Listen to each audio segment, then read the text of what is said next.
puis les autres matières, tu le fais comme tu le sens et puis on voit à la rentrée comment ça se passe. Le distanciel et l'école, c'est une histoire qui dure même sans les masques. Lancé cette année, Home Class permet à ses élèves volontaires d'avoir un tuteur personnel. Au calme et dans la salle informatique du collège, Arthur annonce son objectif pour la fin de l'année. À la fin, c'est le brevet. Et du coup, il faudra plus de révision que chez moi. Parce que chez toi, c'est comment? C'est difficile pour toi de réviser chez toi? Oui. Pourquoi? Avec le téléphone, les écrans. Du coup, ça m'empêche. Ah, tu as du mal à te déconnecter? Oui.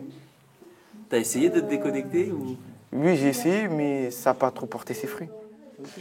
Au programme, aide aux devoirs et méthodologie de travail par des tuteurs eux-mêmes étudiants et recrutés dans toute la France grâce au distanciel. On sort quand même de 2 ans de pandémie où on a bien travaillé ce côté numérique. Et pour le coup, c'est plutôt facile en fait pour moi parce que ça me permet d'être assez flexible. C'est un créneau horaire qui est le même, qui ne change pas, à moins que Arthur ou moi ont un empêchement. Et du coup, c'est presque plus facile pour intervenir. 1 heure par semaine, ça se gère très bien et encore mieux à distance. Seule obligation, être assidu à la formation. Ce tutorat existe en présentiel depuis plus d'une quinzaine d'années dans ce collège.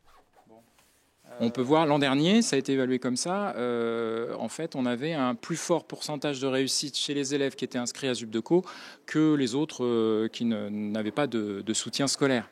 Maintenant c'est sur la base du volontariat, donc on peut aussi imaginer que les élèves qui vont à ZUPDECO sont aussi des élèves volontaires qui souhaitent progresser. Ce dispositif est présent dans plusieurs établissements de Blois et chaque élève peut en bénéficier sans critère de sélection.